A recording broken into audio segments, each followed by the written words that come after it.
ఎక్కడ తెచ్చావు ఎప్పటిదాకా? సారీ చెప్పినా చాలు సార్. ఎక్కడ? ఒక పెద్ద ఎమర్జెన్సీ ఏంటి? వచ్చింది. ఏమైంది? ఏమైంది? Emergency sir. మనోళ్ళు వచ్చారు. ఏంటి అవతారం? ఎందుకైనా మంచిదని బట్టలు తెచ్చాను. అబ్బా యో జీనియస్ అమ్మా.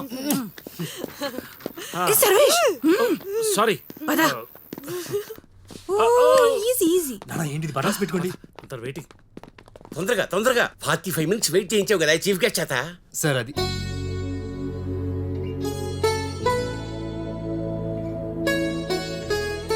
మాకు ఇప్పుడే తెలిసింది. Sameera, Vijay, Hi, congratulations.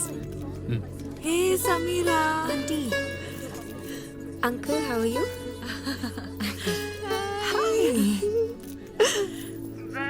కూర్చోండి.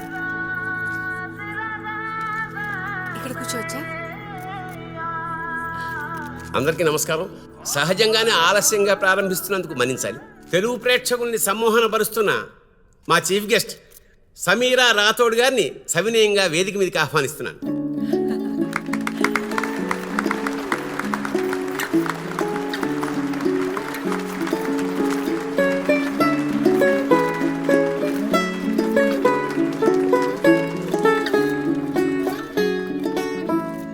మీ అందరికీ తెలుసు, సమీరాకి ఈ మధ్య చాలా పెద్ద యాక్సిడెంట్ అయింది. రాదేమో అనుకున్నాను, కానీ ఖచ్చితంగా వస్తానని మాటిచ్చి మరీ వచ్చింది.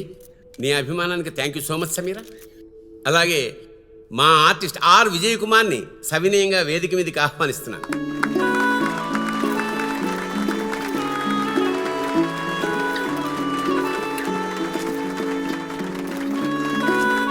ఇంకా ఆలస్యం చేయకుండా పుస్తకాన్ని రిలీజ్ చేసేద్దాం.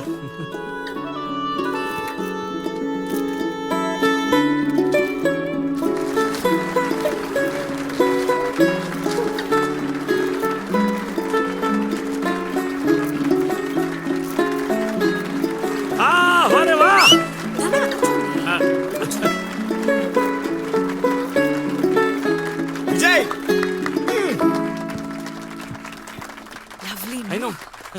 తారలు దిగి వచ్చిన వేళ కథ విందాం. బుజ్జి చాలా మంచి అబ్బాయి. అతని అమ్మా నాన్నలకి బుజ్జి అంటే ప్రాణం. కానీ ఎందుకో గాని బుజ్జికి సిగ్గెక్కువ. అందుకే బుజ్జికి ఎక్కువ మంది ఫ్రెండ్స్ లేరు. ఎక్కువసేపు ఒంటరిగా ఉండేవాడు. పుస్తకాలు చదువుతూ, బొమ్మలు గీసుకుంటూ, తనతో తను ఆడుకుంటూ. బుజ్జికి వేసవిరాత్రులు డాబా మీద పడుకుని ఆకాశంలోని నక్షత్రాలు లెక్కపెట్టడం అంటే మహా ఇష్టం. ఆ నక్షత్రాలే తనకు స్నేహితులు అనుకునేవాడు. ఒకరోజు హఠాత్తుగా ఒక నక్షత్రం అతన్ని పలకరించింది. బుజ్జి ఆశ్చర్యపోయాడు. ఆ నక్షత్రం అలవోకగా కింద కొంగి, నాతో వస్తావా, ఆకాశం మొత్తం చూపిస్తాను అంది. బుజ్జి ఆనందంతో పొంగిపోయాడు. నక్షత్రం చెయ్యందించింది. బుజ్జిని ఆకాశంలోకి తీసుకెళ్ళింది. బుజ్జి మైమర్చిపోయాడు. పాలపుంతల్లో పరిగెత్తాడు. గ్రహాలతో నేలాబండ ఆడాడు.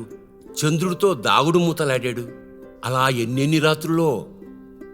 ఓ రాత్రి ఎందుకో ఆ నక్షత్రం మాయమైపోయింది. బుజ్జి ఎంత వెతికినా కనిపించలేదు. ఎంత పిలిచినా పలకలేదు. పిలిచి బుజ్జికి ఏడుపు వచ్చింది. బుజ్జి ఏడుపు విన్న అమ్మా నాన్న పరిగెత్తుకొచ్చి సంధాయించారు. బుజ్జి ఆ నక్షత్రం గురించి చెప్తే అమ్మ మెత్తగా నవ్వి కలొచ్చింది వెర్రివేధవకి అని ముద్దాడి అనునయించి మళ్ళీ పడుకోబెట్టింది. నిద్రొచ్చినట్టు నటించినా బుజ్జి ఆ నక్షత్రాన్ని వెతకడం మాత్రం మానలేదు. ఆ తర్వాత చాలా రోజులకి ఒక రాత్రి ఆ నక్షత్రం తిరిగి వచ్చింది. బుజ్జిని పలకరించింది. బుజ్జి కోపంగా అడిగాడు, ఎక్కడికి పోయావు అని. నీలాంటి ఒంటరబ్బాయిలు ఇంకెంతమంది ఉన్నారో తెలుసా, వాళ్ళందరినీ కూడా పలకరించాలిగా మరి అంది ఆ నక్షత్రం. నిజమా అన్నాడు బుజ్జి. నిజం అంది నక్షత్రం. బుజ్జి మొహంలో చాలా రోజుల తర్వాత మళ్ళీ నవ్వొచ్చింది.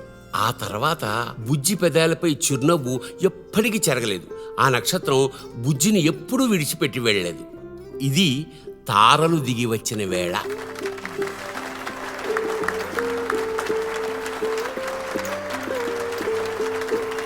Sameera, a few words.